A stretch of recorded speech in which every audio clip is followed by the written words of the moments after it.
Everyone, today we have with us very special guest who need no introduction because his name speaks the volume, Dr. Azam. He is very popular among these students for making complex concepts into simple and fun way.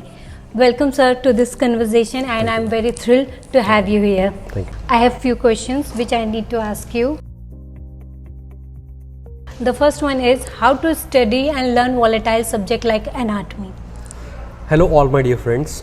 It's a pleasure that I'm here speaking to one of the wonderful student here. First of all, I would like to say that studying anatomy, first myth that I want to clear. Many of the students will be having a problem that they're thinking anatomy is actually a subject which is just for mugging up. Yeah. But I want to clarify one thing. Just attend the class, you'll come to know that it is very conceptual subject.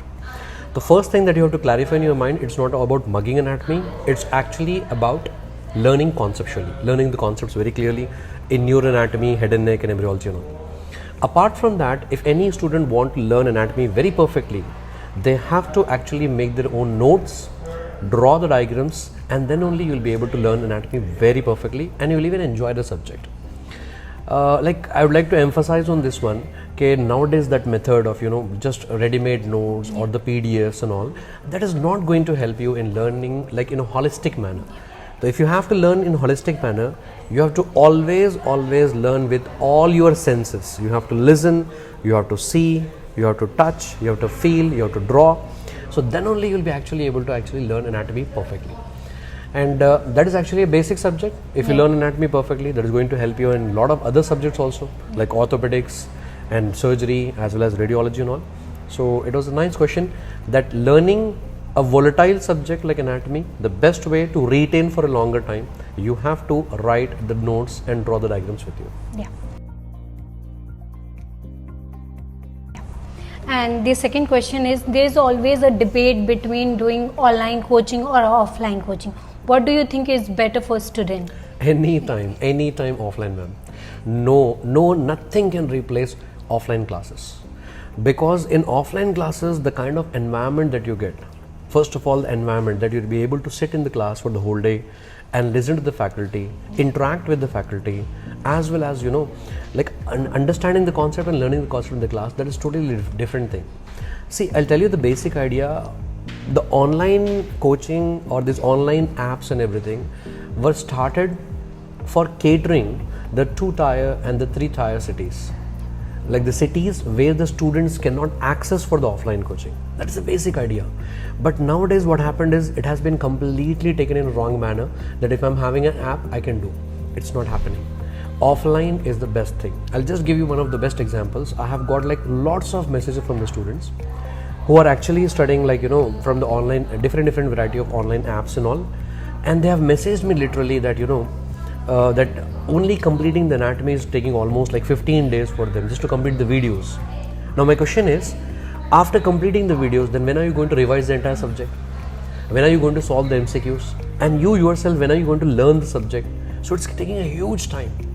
And if you are completing anatomy itself just in 1 month, then what about all the 19 subjects then? So that is the reason online is just actually it should be like a substitute for that. It should supplement your preparation. It's not the preparation. So it should actually supplement that one. So anytime, any day, I'm telling you, offline cannot be replaced by anything. That is the best way of learning. Online is just like supplement wherever you are feeling very difficult, just to have to refer to something. At that time, online can help. It is not going to replace the offline classes.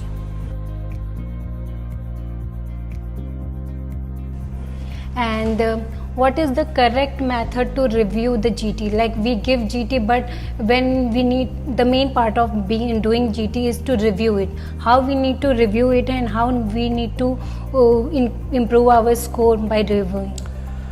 Ma'am, I'll tell you one thing. First thing, I would like to convey from your platform that please, all my students, please give the grand test. First of all, I'm telling you to those students who are actually having a phobia. If I give any exam, I'll be getting less number of marks and they'll be going into depression, something kind of thing. Please attempt the grand test. Why? Because I'll tell you one thing, how your mindset should be there whenever you're solving the GTs. If you're getting very good marks in GTs, don't be happy. If you're getting like very low marks in GT, don't be depressed. You have to have your emotions in equilibrium. It's not like excited or depressed, nothing. I'll tell you one very, very important thing, how to increase the score in grand test and all. Actually, writing a grand test, that is not the preparation. Preparation starts after writing the grand test, I'd say. Suppose if you're writing an exam for like 300 marks for FMG, and in that, out of the 300, you get 200 marks. You should not be happy. You should actually analyze what happened in that 100 marks which you have lost. That is why I'm telling you, preparation of a GT, preparation begins after exam, because post grand test analysis is very much important. So in that remaining 100 marks which you did not score, in that you should actually find out what was the problem. You did not study the concept at all, or you studied the concept but you were not able to revise in the exam. If you were able to revise in the exam but you have done some silly mistakes in reading the question and all, understanding the question, so that thing will actually automatically increase your score in the next GT. The first step, you start writing the GT, and the second step, it's not about just writing the exam and leaving it. It's all starts from post grand test analysis. Analysis is very much important. I would like to say that if you're writing a grand test for like whatever 3 hours and all, after that I should say analysis has to be done for another 4-5 hours. In detail, you have to analyze all the questions and see the concepts. अगर आप ये देखोगे, automatically अगले वाले grand test में आपका score बढ़ जाएगा. That is the best way to deal with grand test. And how the student who are new, like first year and third year student, need to prepare for next, because next gonna come. So how they need to prepare for it? For the next exam, one thing is, see, whatever the exam might be, whether it is FMG exam or NEET PG, INS set, and tomorrow any XYZ exam with any name comes, anatomy is not going to change. Similarly, any subject is not going to change in that manner. So I would request all my juniors, that is like first year, second year and third year students, please don't get distracted with unnecessary inputs from the wrong people, that in the next exam only clinical is going to ask.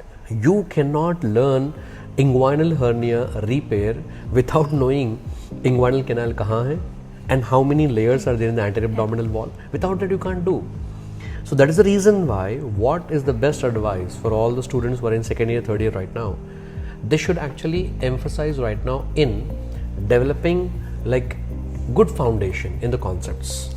So yeah, they have to learn the concepts in depth right now and keep all their concepts very, very clear, so that their scores in next can be good even if they are asking the clinical things.